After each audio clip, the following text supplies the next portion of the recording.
I remember I started listening to your podcast like from day one, and you're like the first podcast that like got me into podcasts.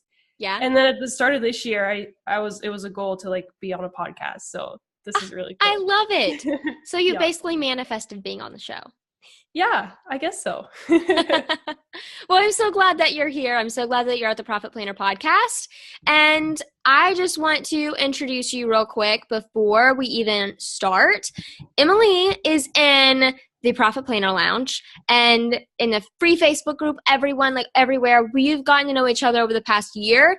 And she used to always comment on my Instagram stories, like, used to stalk her, see, oh, she's a photographer. She'd always ask for me to make this specific content on the podcast, which is so helpful. So whenever I started doing workflows, I have a workflow shop.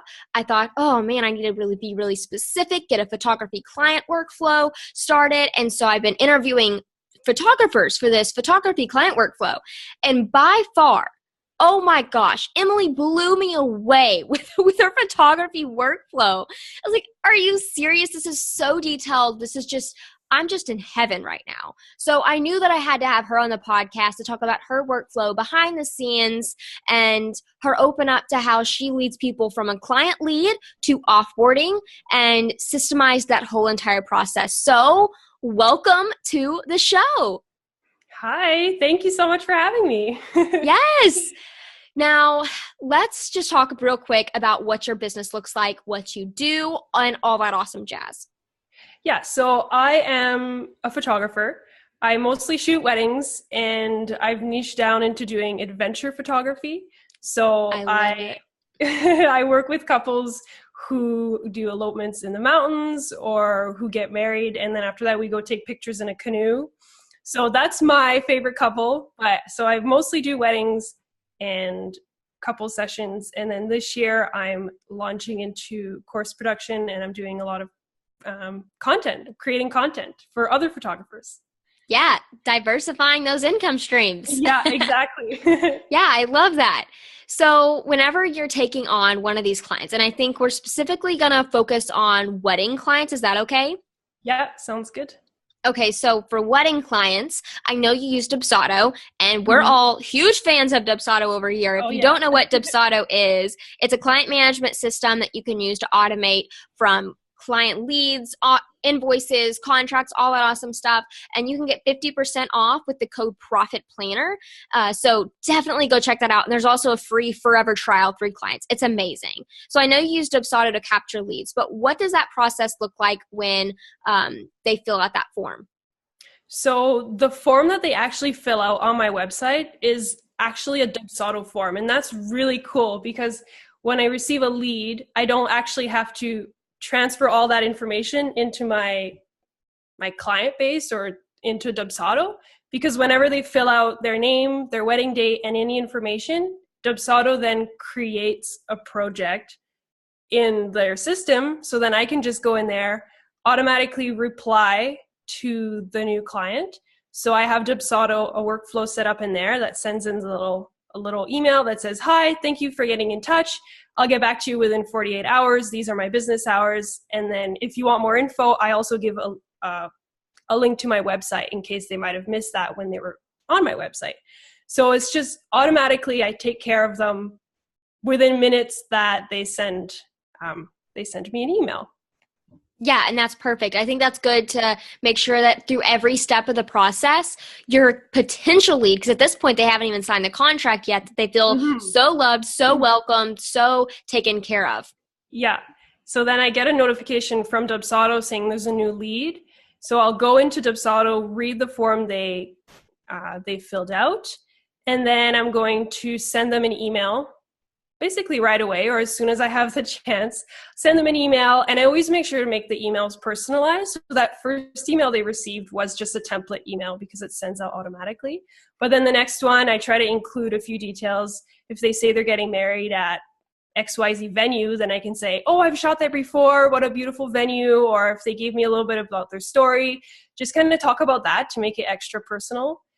And then from there, I make sure to see if we can book a coffee date, because then I can meet them in person and we get to make such a more personal connection in person than just keep chatting over email. Nice. And that one email, is that a canned email? Like, I know the first email was a template email, but the second email that you send that's more personalized, is that canned? Yeah, so in Dubsado, I have canned emails, so that is one of them, but I have left blank areas or areas that I've like highlighted in red for me to go in and enter personal details, or I've actually just written out like, say something personal about this couple. So that way when I just I pop up love that it. canned email, yeah, I can just fill out exactly what I need. And in Dubsado too, I've added it so it just puts their name automatically, like say, hi, so and so. So that way it's just a lot less work for me. Yeah. And all those details really do add up. Like, you'd be Yeah. surprised because you think, oh, it doesn't take me that much time to write an email. But you'd be surprised just the mental Yeah. energy that you have to use and deplete by switching from one task to another task. You're saving yourself mental energy and time. So valuable. Canned emails are so important. I love that. Totally. So they have booked a coffee date with you. And what is after that? So after that, at the coffee date, we'll just talk about more details and then figure out if I should send them a contract and an invoice right away, or usually people take time to talk about it. But on my side of things, I also have a Excel spreadsheet. Well, not Excel, Google Sheets. It's just a habit to say Excel.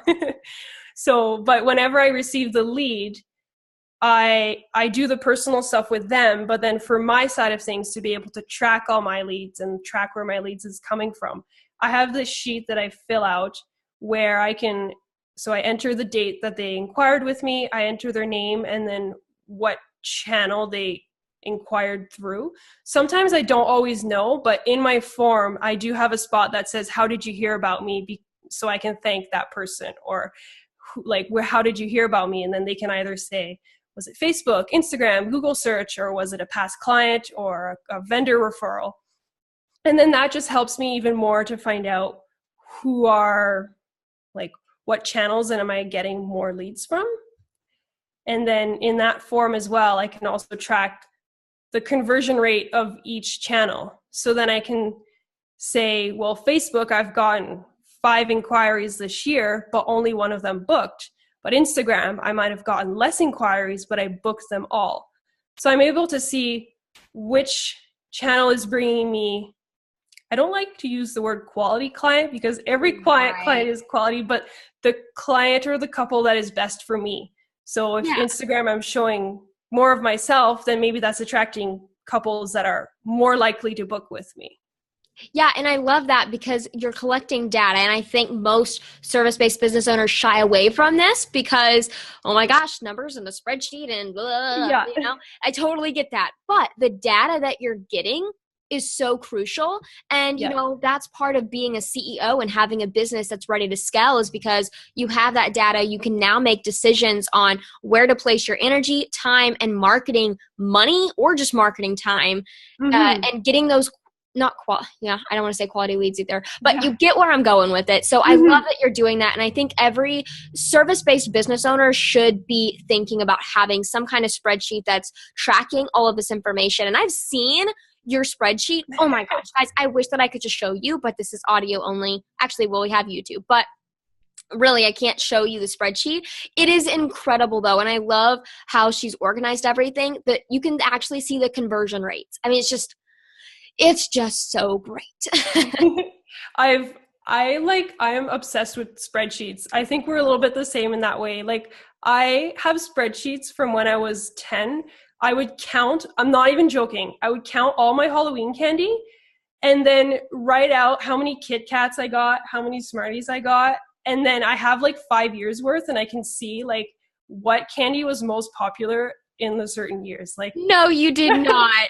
I am not kidding. Gosh. I have them right here. And yeah, that's from my dad though, but it's hilarious. Like, I love that. I love that. That is too funny. Yeah, that's just funny. a little story. So you booked a coffee date. Let's say they booked with you. You fill out that Google spreadsheet, which is amazing. And then after you fill out this Google sheet, what do you do?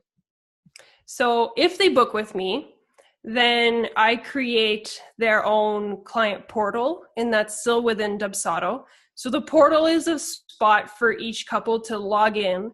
And then inside that portal, they can view their invoice, they can view their contract, they can view any emails I've sent them, and then any appointments that we have. And then any forms that I send them like down the road, they can see them on there too. So I'll just add the contract on there, and I will send them, so I send them a thank you email, basically as soon as they've told me they've booked with me. But then to make it even more personal, I send a thank you gift, or like a thank you for booking little package. So in there. Nice. And what is that? Yeah, it's changed a lot over the past years, I guess. I used to include different things, but right now what my package looks like is I have little mugs that say, I think they say Mr. and Mrs. or something cute, like, or you're my favorite, she's my favorite, or something like that. Oh, yeah. Yeah, so coffee mugs, and then I include like nice little teas, and then I have spoons that are like hand stamped and says like, good morning, beautiful, good morning, handsome. So it's just kind of like a little morning package, and then I have a handwritten thank you letter. So I've already sent them that thank you email, but just receiving that handwritten thank you letter, I think, is just the extra touch. And no one really receives, I don't know, letters handwritten anymore in the mail. No. So it's super special. Yeah. And it's for them to receive that package too. They always send me an email like, wow, we never expected to receive this. It's, yeah. So, yeah. Yeah, and that's great because, from the very beginning, even whenever they inquired, they felt so appreciated because you were very quick to respond with that automated email. And then now they've booked and they're just already blown away. We haven't even got to the wedding yet, and they're already blown away by how welcoming you are and how they feel like, hey, we're really going to take care of you. And they feel so much more confident in you, which is probably going to help the preparation phase leading up to the wedding be a lot more efficient because they respect you more as a photographer because you've taken that initiative. So anyways, I absolutely love this. Keep going. What happens after that? So after they receive their package, there's usually like, people mostly book 10 to 12 months in advance for their wedding day. Right. So I send the package, we exchange a few more emails, and then I'll send them another email probably a week later just to say, we're all good, payment went through, contract is signed. I usually make it funny, like we have all the boring stuff out of the way, and now it's time for the fun stuff. So most couples, we do an engagement session before their wedding day. So that'll just be like 2 hours where we get to spend together and take more casual photos. So I'll send another email to get them prepped for the engagement session. And I also have a blog post on my website that says 5 tips on how to plan your engagement session. So that's great because couples that are not mine couples can still get tips from that. But then instead of having to write a long email, I can just link them to the blog post. So I send them those tips and then just tell them, think about it, think about what season you might want your engagement session. If you have any questions, if you want ideas on where to do it, I just kind of send them all the information, let them think about it, and then we can plan the engagement session and then, go from there.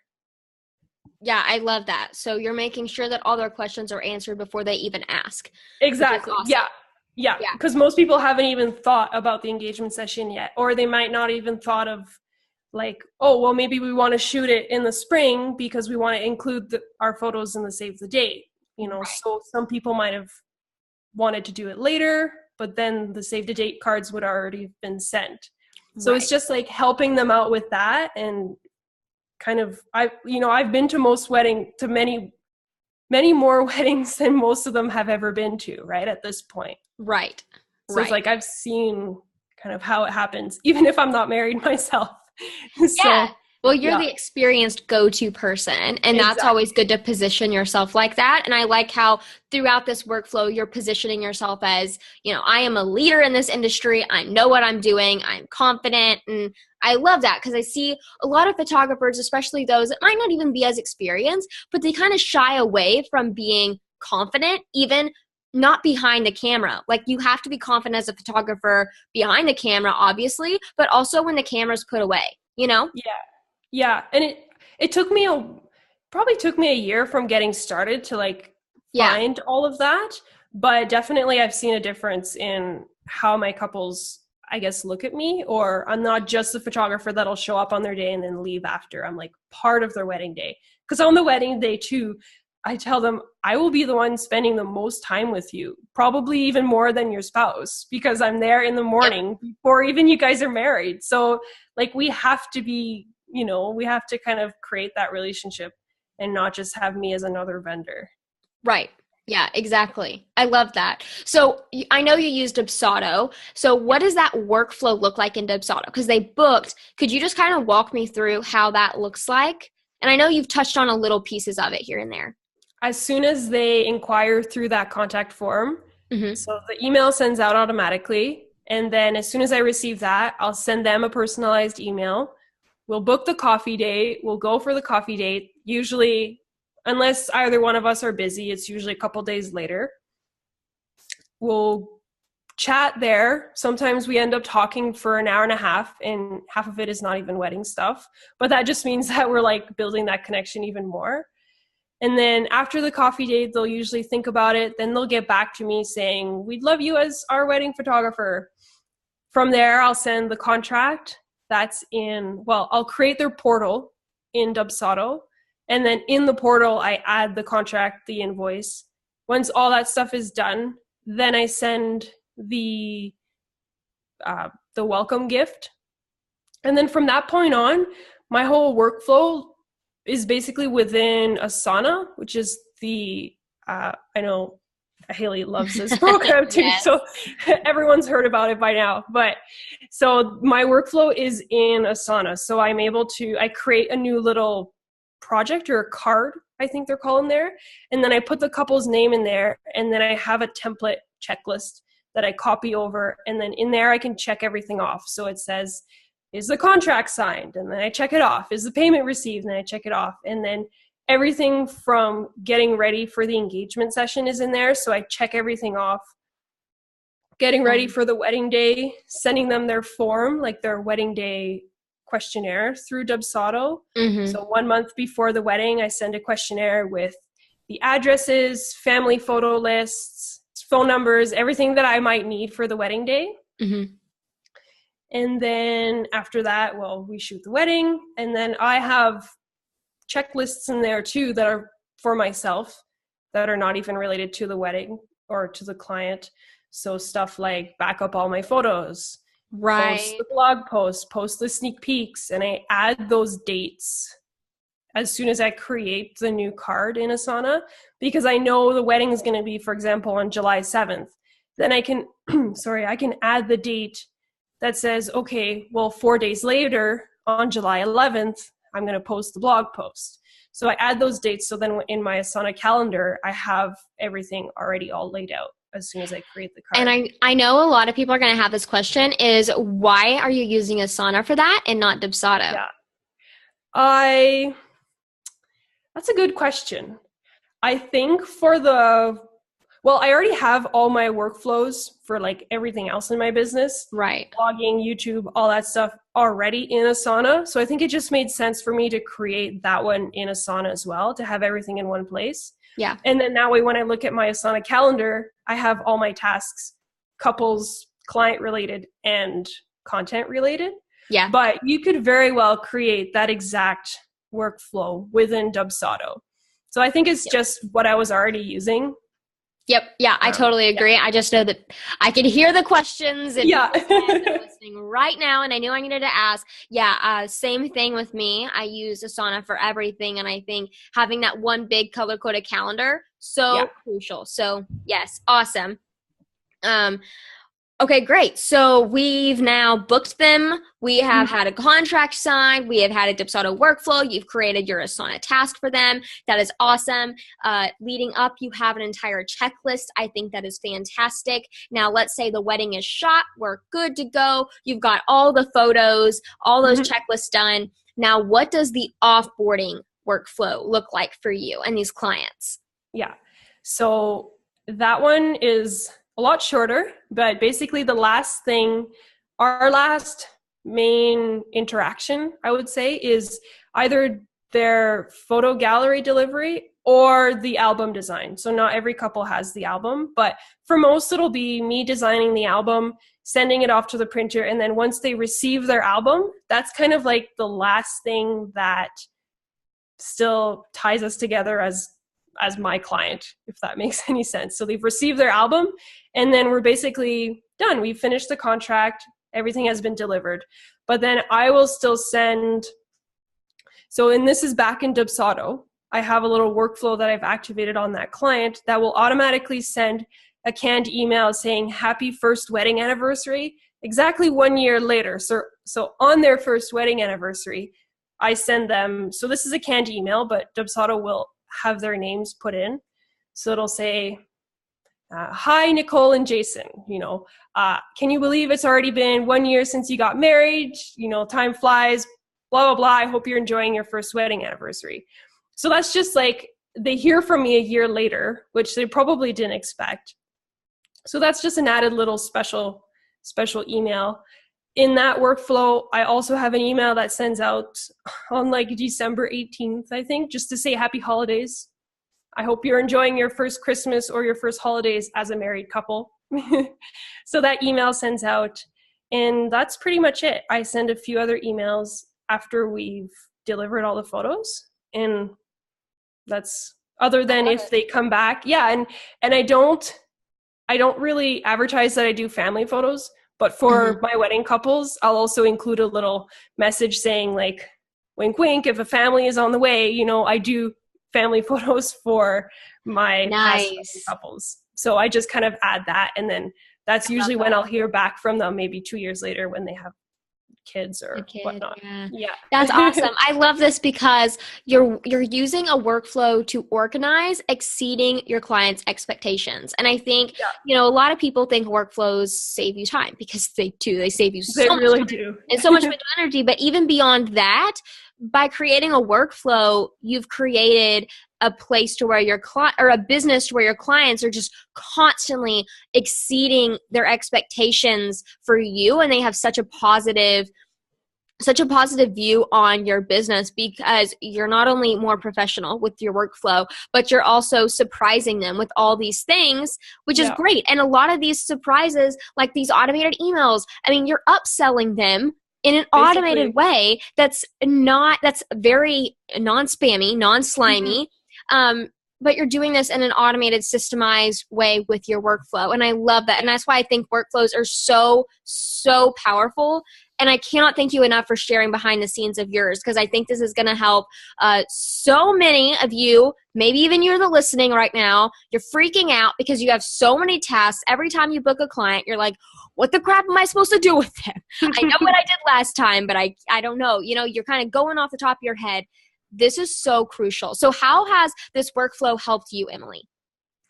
It just, like you said, it saves me time, and it saves like my sanity. I don't get overwhelmed, right? Because if you have 10 clients on the go, it can be so crazy to remember, okay, this wedding is coming up in a month. Oh, I have to send that questionnaire. And now this couple's wedding is coming up in 2 months and 1 week. And where am I with that? Where am I with sending my forms?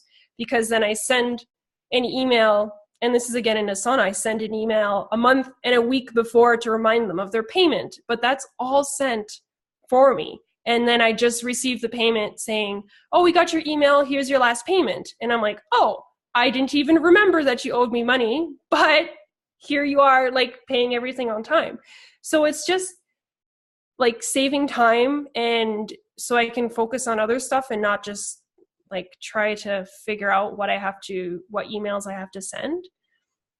And if there's something that an email can't be canned, if I have to write more personal email, I still have a line saying send this email on this day. So then I know to go write it if it can't send automatically. But it saved me time, and honestly, it's allowed me to be more profitable in a way because of that mini upsell, if you want, when I offer the family photos, or even just offering that better experience. I've been able to book more couples, and it also makes me look more professional in a way, or look more like I have all my ducks in a row.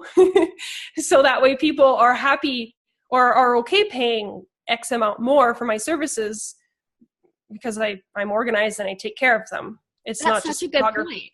You can charge more because you're organized, because you have a workflow and you're more Yeah. professional. Yeah, I love that. I didn't even think about that point, but that's so true.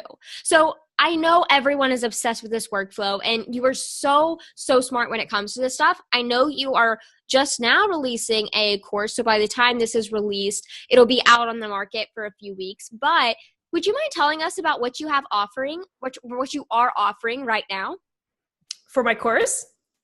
Yeah. Yeah. So I am launching my very first course. So it's super exciting, but it's called Lightroom Basics. So it's Lightroom for beginners. So it helps you navigate Lightroom, figure out what's going on, because I know that when you first open that program, it's super overwhelming and most people will just open it up, freak out, and then close it again and say, I'm not editing my photos today. So I'm going to help you realize that it's not that scary. Go through Lightroom, and then also how to start editing your photos. So what do all those sliders mean? How does it affect your photo? How do you fix photos that are, overexposed or underexposed? Or how do you fix a photo that you screwed up? Because we all screw up photos and it might just happen to be your best one. So it can all be saved, and just if you understand how all those settings work. So that is my course launching, well, I guess on May 21st, but so next Monday, but it won't be next Monday for everyone that's listening. Yeah. Right. Awesome. Well, where can people find you online? So I am at Hey Emilie Smith. So that is Hey Emilie Smith on Instagram, Facebook, and Pinterest. It's all that same handle. And then my website and blog is photosbyemilie.com. Emilie spelled Emilie. It's the French way. Yes, Yeah. I love it. Okay, well, thank you so much for coming on. I've loved to talk to you, and thanks for being so open about everything that you're doing. Yeah, thank you so much. It's been really fun.